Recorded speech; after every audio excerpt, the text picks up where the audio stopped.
When I think of comfort food, I think of foods that are familiar and warm and just comforting, hence the name.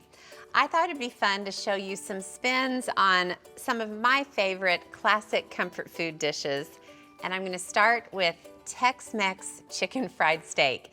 Now, this is a little bit risky for me to mess with chicken fried steak because it is such a beloved dish in our family, but it's really great if you're in the mood for something a little bit different.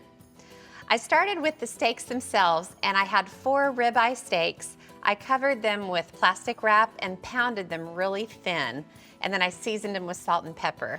So I'm gonna do a breading on the outside of the chicken fried steaks, and that's just flour with some ancho powder, onion powder, garlic powder, lots of flavor there, and then salt and pepper, and I'll use a fork to just mix up this flour mixture.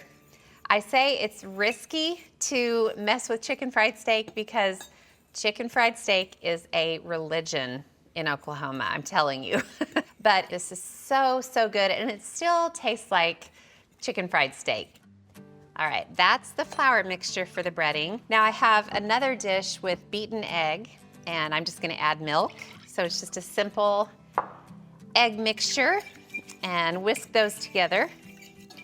And then I have a big skillet where I'm melting butter and oil, and it's nice and hot and ready for the steaks. So the breading assembly line is ready. So I'm gonna show you how to do the breading. So grab a steak, and I'm gonna dredge both sides, and then shake off the excess, and then quickly dunk it into the egg mixture. And then it goes back into the seasoned flour and turn it over. And basically you just wanna make sure all of the steak is covered in that seasoned flour, and it's a really thick breading. All right, that's one of the steaks all breaded. So I'm gonna get the other ones breaded and go ahead and put them in the skillet to start the cooking process. I just do the same with breading the other steaks. Into the flour, the egg, and back into the flour. And the double dip in the flour means you get a great crispy coating. Okay, that's all 4 done.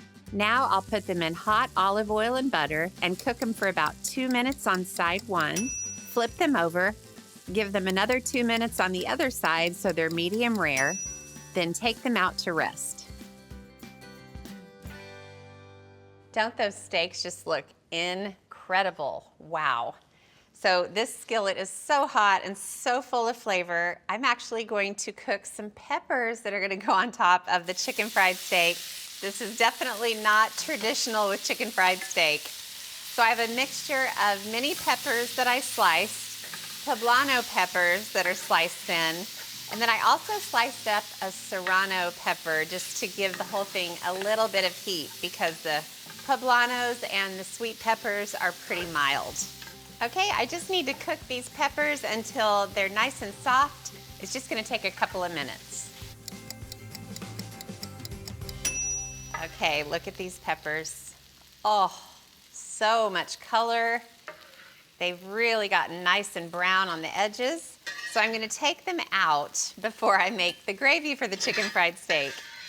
So if there's enough grease in the skillet, you don't need to do this, but if the skillet is pretty dry, just add a little bit more butter because I'm gonna make a roux, and you definitely need a little butter or oil to do that. And then I have some plain flour, and it just gets sprinkled over the butter or grease in the skillet. And then I'm gonna use a whisk to whisk this into a paste.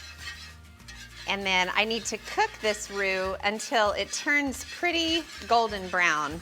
It is not going to take a lot of time at all, but just look at this roux. It's kind of the color of caramel, and that is exactly what I'm looking for. Ooh, so much flavor.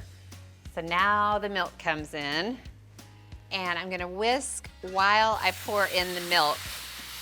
And gravy is such a living, breathing thing, and for that reason, it's really hard to give exact flour and milk amounts.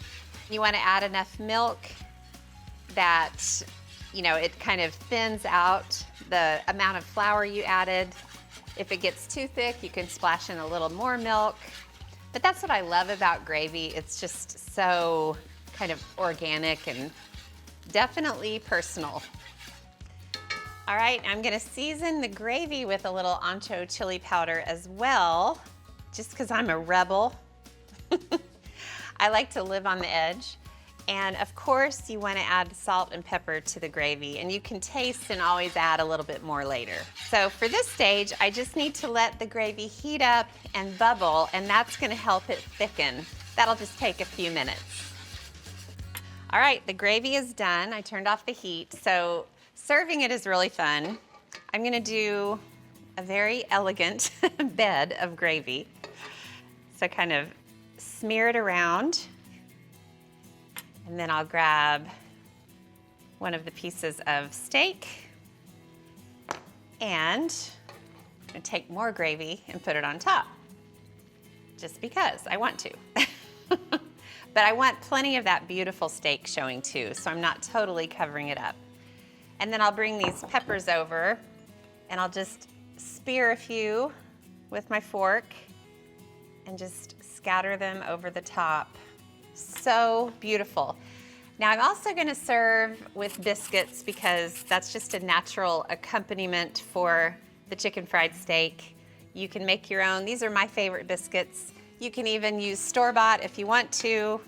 And if you're any self-respecting country girl, you gotta put gravy on top of the biscuit too. That's just a little extra. Check this out. Tex-Mex chicken fried steak. That's what I call comfort food to the max. You have got to make this soon. It's like a work of art.